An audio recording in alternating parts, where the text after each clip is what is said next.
नमस्कार, FM news में आप सभी का स्वागत है। मैं आपके साथ दिव्या पांडे। बीजेपी ने उत्तर प्रदेश में 2027 विधानसभा चुनाव की तैयारियां तेज कर दी हैं। पार्टी के राष्ट्रीय अध्यक्ष नितिन नवीन अपने पहले उत्तर प्रदेश दौरे पर लखनऊ पहुंचे, जहां उनका स्वागत मुख्यमंत्री योगी आदित्यनाथ ने किया। बीजेपी प्रदेश अध्यक्ष पंकज चौधरी भी उनके साथ मौजूद थे।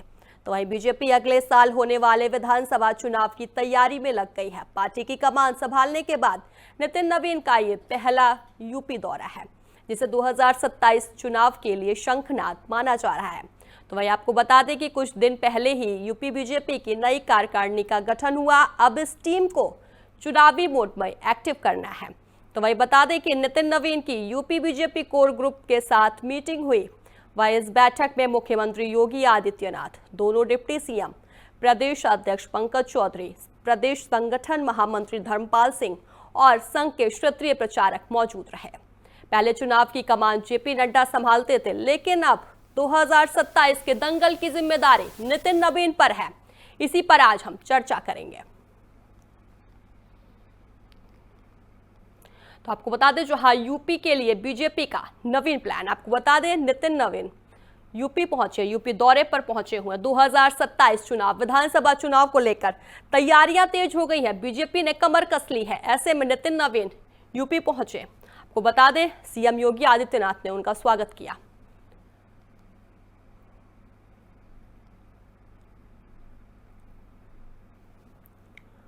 तो यूपी के लिए बीजेपी का प्लान, आपको बता दें 2027 चुनाव के लिए बीजेपी ने कमर कस ली है। तो 2027 के युद्ध को लेकर बीजेपी तैयार है। आपको बता दें, जो लगातार बयान भी सामने आ रहे हैं। ऐसे में कहा जा रहा है 2017 जैसा ही संकल्प लिया गया है इस बार, कि जो 2017 में जैसे जीत मिली थी, वैसे ही इस बार 2027 में भी जीत मिलेगी।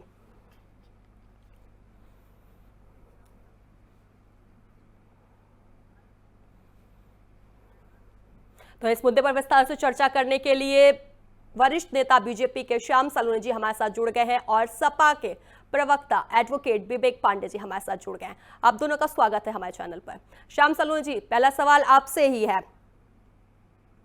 श्याम सलूनी जी, मेरा सवाल पहले आपसे ही है। क्या नितिन नवीन का पहला जो यूपी दौरा है 2027 के लिए गेम चेंजर साबित होगा? आपको और साथी मित्र विवेक भाई को मेरा राधे राधे। देखिए, निश्चित तौर पर नितिन नवीन जी के दौरे ने ये सिद्ध कर दिया है लखनऊ में, जिस तरह से हुजूम जनता का सैलाब उनके स्वागत के लिए उमड़ा है, ये इस बात को प्रदर्शित करता है कि उत्तर प्रदेश की जनता भारतीय जनता पार्टी पर कितना विश्वास करती है। और विश्वास क्यों करती है?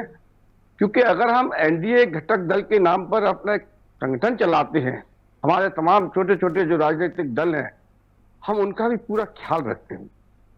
आज नितिन जी ने जितने भी हमारे सहयोगी संगठन हैं, चाहे सुभाष सपा हो, लोकदल हो, चाहे निषाद जी की पार्टी हो,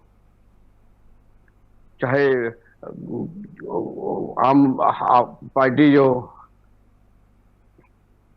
अनुप्रिया जी की, पटेल जी की पार्टी है, हम सबको सम्मान के साथ, सबके साथ एक वार्तालाप करते हुए कि कहीं किसी के साथ कोई परेशानी तो नहीं है, और किसी ने कोई ये नहीं कहा है कि हमको कितनी सीट चाहिए। सबने कहा है कि हम तैयारी में हैं, पूरी ताकत के साथ तैयारी में, और जो भारतीय जनता पार्टी जैसा आदेश करेगी, बड़े भाई की भूमिका में हम छोटे भाई, क्योंकि ये लखनपुरी में है, भगवान राम के सहोदर छोटे भाई लखनऊ लक्ष्मण जी के नाम से है, और वो हमारे जितने भी कोलैबोरेट साथी हैं, वो सब लखन की भूमिका में खड़े हैं सेवा के लिए। इसे कहते हैं एक संगठन। आज जितने भी हमारे अभी जो नवीन पदाधिकारी नियुक्त हुए हैं आदरणीय पंकज चौधरी जी के नेतृत्व में, उस सबसे उन्होंने मुलाकात की है। हमारे समस्त विधायकों से, समस्त पार्टी के समस्त संगठन एनडीए के विधायकों से, सांसदों से वार्तालाप हुई है। हमारे जितने भी पूर्व अध्यक्ष रहे हैं उनके साथ में वार्तालाप हुई है। सबके अनुभव साझा किए जा रहे हैं। पूरे प्रदेश में एक दौरा तैयार किया जा रहा है। पूरे प्रदेश का दौरा होगा।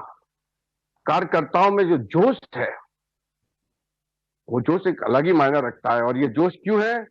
क्योंकि कार्यकर्ता तो किसी भी पार्टी के रीढ़ की हड्डी होता ही है। एक आम जनता जब उमड़ जाए तब लगता है कि हाँ, पार्टी जो कार्य कर रही है वो निश्चित तौर पर सही लाइन पर जा रही है। हम दूसरे विपक्ष को भी देख रहे हैं। अभी कांग्रेस पार्टी ने एक नए प्रभारी नियुक्त किए हैं। आते ही उन्होंने कह दिया कि मैं 300 सीट पर, हम 150 सीट पर, कोई कहता 400 सीट पर चुनाव लड़ेंगे। उनको, वो अपने आप को बड़ा पार्टी कहते हैं, समाजवादी पार्टी अपने आप को बड़ी पार्टी कहते हैं। वहां अहम की लड़ाई है, वहां घमंड चल रहा है एक दूसरे के लिए। और राम और लक्ष्मण भरत शत्रुघ्न जो राम परिवार है, वो उसको सीखा नहीं है, क्योंकि उनको कभी भगवान माना ही नहीं है। उनको काल्पनिक मानने वाले लोग। अगर आज भगवान को वास्तव में इन्होंने उस रूप में देख लिया होता, रामचरित का ढंग से अपने आत्मा में, अपने मन में उतार लिया होता उन पात्रों को, तो आज ये नहीं कहते कि हम 300 पर लड़ेंगे, 400 पर लड़ेंगे, हम बड़े कि वो छोटे, ये आपस में लड़ रहे हैं। चलिए ठीक है, श्याम सलोनी जी आपके पास आऊंगी, लेकिन उससे पहले सपा प्रवक्ता विवेक पांडे जी भी हमारे साथ बने हुए हैं। विवेक जी, बीजेपी ने तो तैयारी शुरू कर दी है 2027 विधानसभा चुनाव को लेकर। 2022 विधानसभा चुनाव में मिली हार के बाद संगठन ने क्या ठोस बदलाव किए हैं इस बार?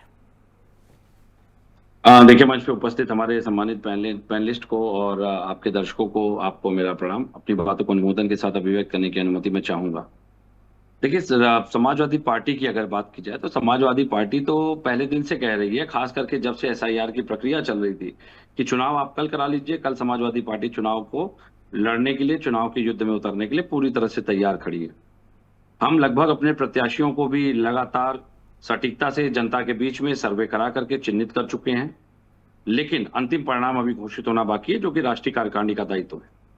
सबसे बड़ी बात, हम तो आश्चर्यचकित इस बात को लेकर के हैं कि हमें लगा था कि आज नितिन नवीन जी अयोध्या दर्शन करने जरूर जाएंगे रामलला के, लेकिन जमीन से आसमान तक जो भाजपा के नेताओं को, संघ के नेताओं को रामद्रोही, चंदा चोर, चंदाजीवी, इस तरह से जनता अब संबोधित करने लगी है, मुझे लगता है वो डर नितिन नवीन जी के भी चेहरे पे साफ दिखाई दे रहा। मुझे लगता है नितिन नवीन जी को आनंद फानंद में भेजा गया है दिल्ली से, क्योंकि कल जब भाजपा मुख्यालय के बाहर उनकी जो काफिले की भीड़ हमने देखी, मुझे लगता है उससे ज्यादा तो वाजपेयी की पूड़ी और शर्मा की चाय की दुकान पे उससे अधिक भीड़ होती है। तो यह शर्मनाक स्थिति है कि उत्तर प्रदेश में सरकार ने ये संदेश दे दिया कि सरकार संगठन से बड़ी है। चूंकि इस बात को लेकर भाजपा में आंतरिक द्वंद्व केशव मौर्य जी, योगी जी काफी लंबे समय से चल रहा था, और आदरणीय पत्रकार और पत्रकार जो हमारा समाज है वो भी प्रखरता मुखरता से इस बात को जानता है। मैं सिरे से खारिज करता हूं, हमारे बीजेपी के बड़े भाई बैठे हैं मंच पे, चूंकि उनका धर्म है, वो धर्म का निर्वाण कर रहे हैं, लेकिन भाजपा का आंतरिक युद्ध और गुटबाजी किसी से छुपी नहीं है। जो राजनीति का परिपक्व हो उसकी बात अलग है कि वो समझ पाए अपने नंबर बढ़ाने के लिए, लेकिन सभी जानते हैं कि किस तरह से दोनों डिप्टी CM और मुख्यमंत्री के बीच में एक शीतकालीन युद्ध बहुत लंबे समय से चल रहा है, और उसका पूरा खामियाजा जनता को और कल्याणकारी योजनाओं के बाधित होने के माध्यम से जनता को भुगतने की भी कहीं ना कहीं संतुष्टि हो रही है। देखिए, एक बात आपके मंच पे आनी बहुत जरूरी है। नितिन नवीन जी को आनंद फानंद में शायद भेजा गया है, क्योंकि जो इंटरनल इन्वेस्टिगेशन रिपोर्ट मैंने पहले भी उस दिन कहा था कि जो बाकायदा योगी आदित्यनाथ जी ने तैयार करवाई है, उसमें हो सकता है कि कुछ संघ और भाजपा के बड़े नेताओं के नाम योगी जी के पास पहुंच गए हैं, जिनको आनंद फानंद में डैमेज कंट्रोल करने और चुनावी रणनीति में बार्गेनिंग करने के लिए, योगी जी को संतुष्ट करने के लिए हो सकता है नितिन नवीन जी को आना पड़ा है। अन्यथा योगी जी दिल्ली के चक्कर लगा रहे थे। पिछली बार भी आप चुनाव में देखिए आप किस तरह योगी जी बार बार दिल्ली दौड़ रहे थे अपने प्रत्याशियों की लिस्ट फाइनल करने। ये पहली बार ऐसा हुआ है कि कोई प्रदेश राष्ट्रीय अध्यक्ष उत्तर प्रदेश आकर के आम बैठ करके खाते हुए ये संदेश देने का प्रयास कर रहा है कि भाई यहाँ तो सब चंगा सी। लेकिन सबसे बड़े आश्चर्य की बात, कल मैं एक मंच पे बैठा था, वो डिबेट मैं आपसे जरूर शेयर करूंगा। मैं अभी इसके डिबेट के समाप्ति के बाद आपको भी भेजूंगा और अपने भाजपा प्रवक्ता को भेजूंगा। कल मैंने पहली बार देखा भाजपा के प्रवक्ता हमारे साथ एक बड़े राष्ट्रीय मंच पे बैठे थे, उन्होंने नकार दिया। क्या नकार दिया? उन्होंने कल कहा कि राम मंदिर के आंदोलन में भाजपा का ये आंदोलन था ही नहीं कभी, राम मंदिर के आंदोलन से भाजपा का कोई लेना देना ही नहीं था। अब भाजपा की स्थिति ये हो गई है कि राम के नाम से दूरी बनाने का प्रयास ये लोग कर रहे हैं। तभी शायद लगता है कि योगी जी मथुरा को आगजनी में और दंगों में झोंकने का कहीं ना कहीं मंतव्य पैदा कर रहे हैं और लगातार मंचों से कह रहे हैं कि मथुरा में भी अयोध्या जैसा एक आंदोलन खड़ा करने की आवश्यकता है, जबकि संवैधानिक पद पर रहते हुए एक मुख्यमंत्री को इतना ज्ञात नहीं है कि वो सब जुडिस मामला है, कोर्ट में उस मामले में ऑलरेडी पिटिशंस फाइल हुई हैं जिसमें कि सुनवाई फास्ट ट्रैक में चल रही है। तो मुझे लगता है कि कहीं ना कहीं ठीक है विवेक पांडे जी, विवेक जी आपके पास आऊंगे। हमारे साथ राजनीतिक विश्लेषक आलोक पांडे जी भी जुड़ गए हैं। आलोक पांडे जी, क्या नितिन नवीन की यूपी में एंट्री सिर्फ संगठनात्मक बदलाव है या फिर 2027 के लिए नई रणनीतिक दिशा? नहीं, अब जब सत्तात्मक बात चुनाव है तो ऐसा नहीं है कि वो केवल संगठन में अध्यक्ष बने हैं तो आए हैं। निश्चित बात है, भारतीय जनता पार्टी चुनावी मोड में रहती है और वो हमेशा ऐसा कोई मौका नहीं है जहां पर वो चुनाव को लेकर के ध्यान न रखे। लेकिन जैसा अभी हमारे विवेक पांडे भाई कह रहे हैं कि अयोध्या तो छोड़ दीजिए, मथुरा में भी मैटर सब जुडिस, बिल्कुल सही बात है। लेकिन सब जुडिस मैटर में क्या अखिलेश यादव को प्रभु श्री कृष्ण के दर्शन करने में मना है? सब जुडिस मैटर कोई भी बात नहीं है उस तरह का बात हो तो अखिलेश जी कम से कम योगी आदित्यनाथ जी की उस चुनौती को स्वीकार करने की, ठीक है अब प्रभु राम मंदिर आप नहीं गए आपको लगता है, लेकिन भगवान कृष्ण तो आप मानते हैं कि आपके वंशज है, आप उन्हीं की लीगेसी है और मैटर सब जुडिस के दर्शन करने भी आप नहीं जाएंगे। आप इंग्लैंड चले जाते हैं छुट्टियां मनाने, आप मजारे शरीफ, चरारे शरीफ, कहाँ कहाँ के मस्जिदों में आप चले जाते हैं, लेकिन श्री कृष्ण जन्म स्थान पर भी आप नहीं जाते, प्रभु राम के जन्म स्थान पर भी आप नहीं जाते और आप तो कहते हैं कि आपके मंदिरों में आस्था नहीं है। अखिलेश यादव कह चुके हैं कि वो भगवान को मानते हैं लेकिन मंदिरों में उनकी कतई कोई आस्था नहीं है। तो अब मतलब उत्तर प्रदेश का जो वोटर बड़ा कंफ्यूज है कि मुलायम सिंह यादव ने सरयू में रक्त बहाया लोगों का, अखिलेश यादव पहुंचे नहीं अभी तक भगवान राम के मंदिर पर दर्शन करने के लिए, जो छुट्टियां मनाने के लिए इंग्लैंड चले जाते हैं। मथुरा में योगी ने चैलेंज किया कि चलिए यही नेतृत्व तो कर लीजिए, अरे हम उसकी बात भी नहीं करते, नेतृत्व न करिए मैटर सब जुडिस आपको लगता है, लेकिन दर्शन तो कराओ। तो भगवान कृष्ण के दर्शन करने का समय भी अखिलेश यादव नहीं निकाल पाते, भगवान राम के दर्शन करने का समय आप निकाल नहीं पाते। और इसी समय अखिलेश यादव के एक चाचा जी का पार्लियामेंट में दिया गया बयान जिसमें भगवान राम को कब्जा करने वाला बताया गया है और उन्होंने संसद में कहा कि जो व्यक्ति गुंबद में चढ़ तो गया, उतर नहीं पाया, गोली मरवा दी उन्होंने। तो इस तरह से जब भारत के पार्लियामेंट के अंदर समाजवादी पार्टी ये स्वीकार करती है कि वो कार सेवकों की हत्यारी है, हत्या करने वाली है, तो जब वो बात आती है किसी बात को लेकर, धर्म के मैटर को लेकर कहते हैं, तो जनता ही कहती है कि ये कितने बगुला भगत है। आलोक जी, विवेक जी कुछ कहना चाह रहे हैं आपसे, बोलिए विवेक जी। को लेकर के बड़ी बड़ी बातें कर रहे हैं। इन्होंने कारसेवकों की बात की, लेकिन इन्होंने बटकों के शिखाओं को घसीट कर जो त्रिवेणी के रक्त को योगी कालखंड में त्रिवेणी के संगम को लाल किया गया उनके रक्तों से, उसकी व्याख्या नहीं की। तो आलोक जी, मुझे लगता है कि जब आप निष्पक्षता से कोई बात रख रहे हैं तो दोनों तरफ की बातें आनी चाहिए आपके माध्यम से। और दूसरी सबसे बड़ी बात, आपने कहा कि अखिलेश जी अयोध्या मथुरा नहीं गए, 22 में भी अखिलेश जी बांके बिहारी मंदिर गए थे, 22 में मैनपुरी चुनाव के बाद बांके बिहारी मंदिर, और वो अक्सर जाते रहते हैं। मैं आपके माध्यम से ये सवाल पूछता हूँ, क्या योगी जी अभी तक केदारेश्वर महादेव मंदिर दर्शन करने गए?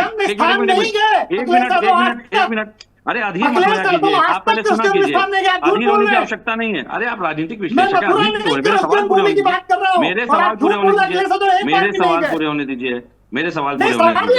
मैंने पूछा कि क्या योगी आदित्यनाथ, अरे सवाल सुन लीजिए, चिल्लाने से नहीं होता, सवाल सुनिए, अरे सवाल सुनिए भाई, सवाल सुनिए पहले।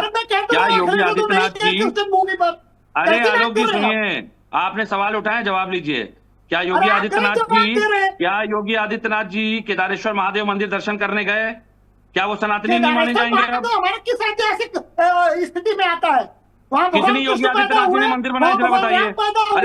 अरे सुनिए, आप बैठ के भाजपा का नैरेटिव मत चलाइए, आप जैसे बहुत लेट देते हैं, मैंने बहुत डिबेट करता हूँ, सुनिए।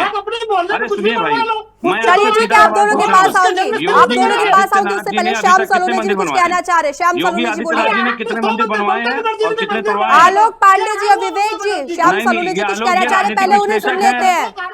देखिए, भाजपा की बात रखने के लिए भाजपा के हमारे आदरणीय प्रवक्ता हैं, मुझे लगता है कि इनको पहले तय कर लेनी चाहिए। ये राजनीतिक विश्लेषक हैं, ये भाजपा की बैटिंग करेंगे बैठ के। झूठ बोलने की मशीन है क्या? मुझे तय कर लेनी नहीं, आपकी बात सुनने, आपका झूठ नैरेटिव सुनने नहीं बैठा हूं मैं, अरे मैं एंकर का जवाब देने के लिए लाइव हूँ।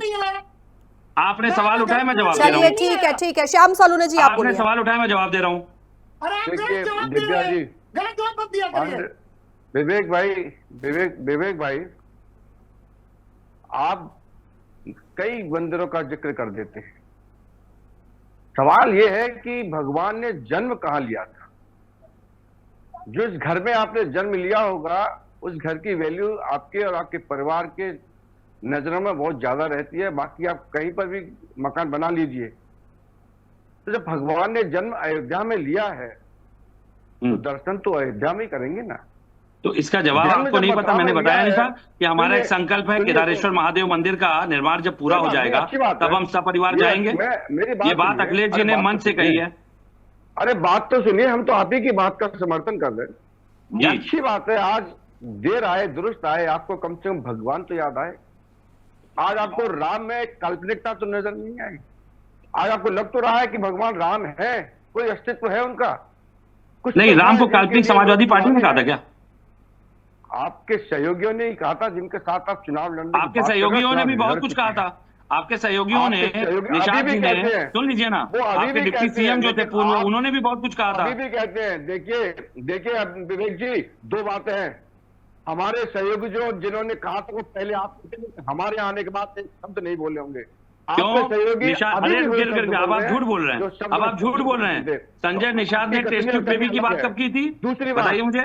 दूसरी बात बता दूं, नितिन नवीन जी ने आकर के, क्योंकि हमारे राष्ट्रीय अध्यक्ष हैं, संगठन की पूरी ताकत को देखा है।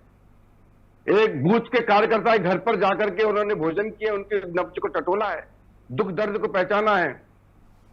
आपके तो अध्यक्ष आपके घर के ही हैं।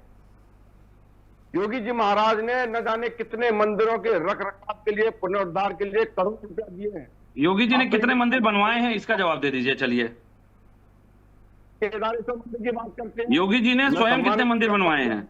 विवेक जी, इस पर हम अलग से चर्चा करेंगे कि किसने कितने मंदिर बनवाए हैं। नहीं दिव्या जी, इसलिए ये बात आनी चाहिए। अखिलेश जी के मंदिर बनवाए मंदिरों की मैं आपको श्रृंखला बता सकता हूँ। योगी जी बता दें अपनी कैपेसिटी पे कितने मंदिर बनवाए हैं। ये कोई कोर्ट कचहरी नहीं, अगर सनातनी होने का यही मंतव्य होता है, जैसा कि हमारे विश्लेषक कह रहे थे अभी, तो जरा बता दें कितने मंदिर बनवाए हैं और तोड़वाए कितने, मैं बता देता हूँ। तोड़वाए कितने मैं बता देता हूँ। टीवी पे बैठ करके राम मंदिर बनाने में जो जमीन थी वो सुप्रीम कोर्ट के और केंद्र सरकार ने मुफ्त दी थी, मुफ्त आवंटन था। 2200-2300 करोड़ का बजट दिखा दिया। पर विवेक जी, रामलला का जो मंदिर बना है, राम मंदिर बना है, बना तो बीजेपी कार्यालय में ही है ना, बीजेपी के कार्यकाल में तो बना है। उसमें भी 40% कमीशन की चोरी हुई, जो कि योगी का विभाग था। और बताइए, दिव्या जी देखिए, और बताइए, 40% कमीशन खोरी हुई है, योगी जी का विभाग था, वो योगी जी के नेतृत्व में संचालित हो रहा था मंदिर निर्माण का कार्य। तो क्या कमीशन कहेंगे श्याम कौन हुआ? सलोनी जी? तो कमीशन कौन हुआ? कमीशन खोरी किसके मॉनिटरिंग में हो रही थी? योगी जी का विभाग था ना।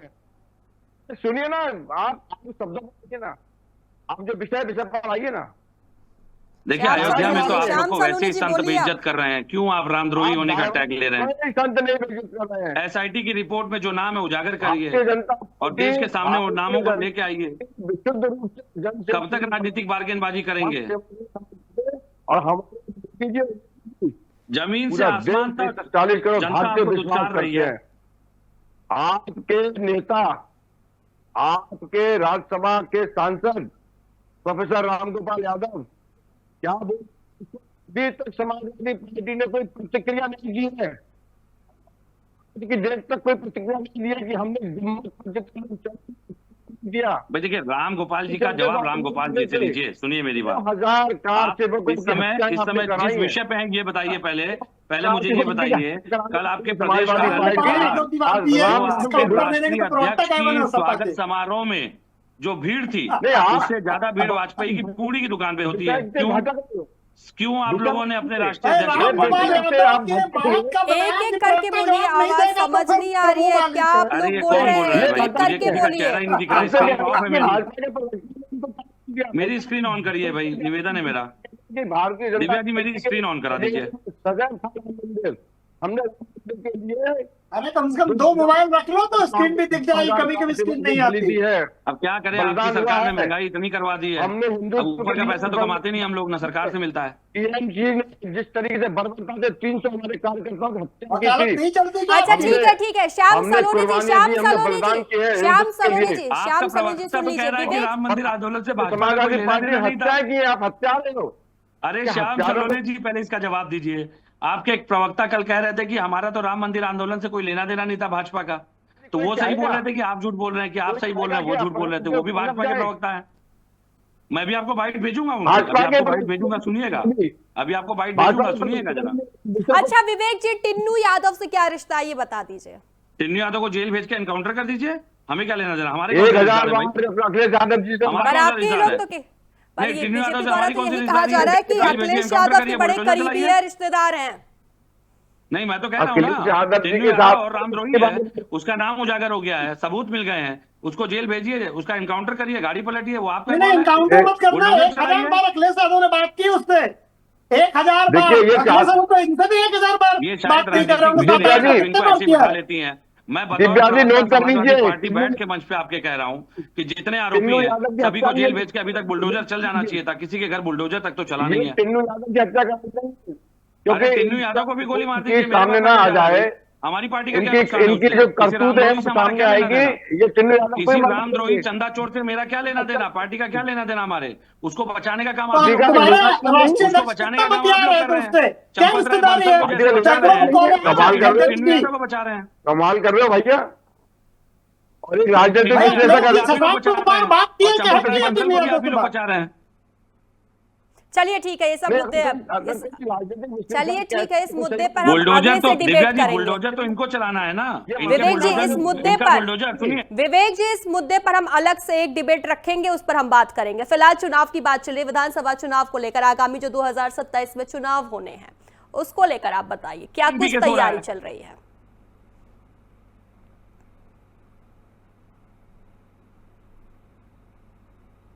विवेक जी, क्या मेरी आवाज आप तक पहुंच रही है? जी जी, सवाल दोहराइए, सवाल दोहरा पूछिए, विवेक जी, please। मैं ये कह रही हूँ कि 2027 में विधानसभा जो चुनाव होना है उसको लेकर सपा की तरफ से क्या कुछ तैयारी चल रही है? हम तो कह रहे हैं कल चुनाव करवा दीजिए, कल चुनाव घोषित करवा दीजिए। इतना समाजवादी कॉन्फिडेंस पार्टी- विवेक जी? हम तो उस दिन से तैयार बैठे हैं जिस दिन एसआईआर की प्रक्रिया इन्होंने शुरू की थी। हम उसी दिन क्योंकि समझ गए थे कि इस बार ये उत्तर प्रदेश में क्या करना चाहते हैं, और आदरणीय अखिलेश यादव जी ये बात पहले ही मंच पे कह चुके हैं कि आप कल घोषित कर दीजिए चुनाव। समाजवादी पार्टी तैयार है। श्याम सलोनी जी क्या कहेंगे? देखिए, इनके कोई एजेंडा नहीं है। इनके अच्छा। सारे के सारे उद्योग धंधे खत्म हो चुके हैं। अपना उद्योग योगी जी ने समाप्त कर अरे दिया। अपनी बात करिए भाई, इनका आप फिर वही बात करने जमीन लगते घोटाले हैं। में आपको उद्योग तो मैं समाप्त कर कल, दिए। मुझे तो पता नहीं आजकल आप किसकी संगत में है जो आपके शब्द लड़खड़ाने लगे हैं, पता नहीं क्यों। हम 200 सीट पे ये बोलने, ये अपना डिसाइड नहीं कर पा रहे। वो कहता मैं ये मैंने कहा कल चुनाव करा लीजिए, कल आप घोषित कर दीजिए चुनाव। सीखे भगवान की नगरी से, ठीक है भगवान। अरे अब हम क्या करेंगे, छोड़िए, आप अपना बताइए। कल चुनाव घोषित कर दीजिए, चलिए कल चुनाव घोषित कर दीजिए। ये कार्य करना, चुनाव घोषित करना, नहीं करना, ये काम चुनाव। चलिए ठीक है श्याम सलोनी जी, ठीक है। आलोक पांडे जी, कोर ग्रुप की मीटिंग हुई है, तैयारियां तेज हो गई हैं बीजेपी की, क्या कुछ कहेंगे इस पर आप? नहीं, बीजेपी को बिल्कुल अलर्ट भी रहना चाहिए। अयोध्या में जो घटना घटी है उसके बाद निश्चित बात है पूरे देश की जनता, उत्तर प्रदेश की जनता ये जानना चाहती है कि कौन कौन लोग इन्वॉल्व रहे और जस्टिस होते हुए दिखना चाहिए। लेकिन जब प्रभु राम के मंदिर पर भारतीय जनता पार्टी किसी ने कोई आंदोलन प्रत्यक्ष और अप्रत्यक्ष समर्थन भी नहीं दिया, समाजवादी पार्टी ने तो गोलियां चलवाई। उनके नेता ने सदन में कहा कि भगवान राम तो जमीन कब्जा करने वाले, जबरदस्ती रख दिए गया और वहां तो केवल मस्जिद थी। और फिर सपा प्रवक्ता कहते हैं कि उनसे पूछो जाकर के, हमका कोई आंसर नहीं करना। तो जब समाजवादी पार्टी के शीर्ष नेतृत्व का एक प्रवक्ता सम्मान नहीं करता तो आप समझ लीजिए कि उनके अंदर कितनी यूनिटी चलिए है। ठीक है आलोक पांडे जी, समय का अभाव होने के कारण आप तीनों को यहीं पे रोकना पड़ेगा। हमारे साथ चर्चा में जुड़ने के लिए आप तीनों का धन्यवाद। तो 2027 के चुनाव को लेकर बीजेपी ने यूपी में अपनी रणनीतिक तैयारी तेज कर दी है। नए नेतृत्व, कोर ग्रुप मीटिंग और संगठनात्मक बदलाव के साथ पार्टी मिशन मोड में दिख रही है। अब देखना होगा कि यह शंखनाद जमीन पर कितना असर दिखाता है और विपक्ष इसे कैसे चुनौती देता है। नमस्कार।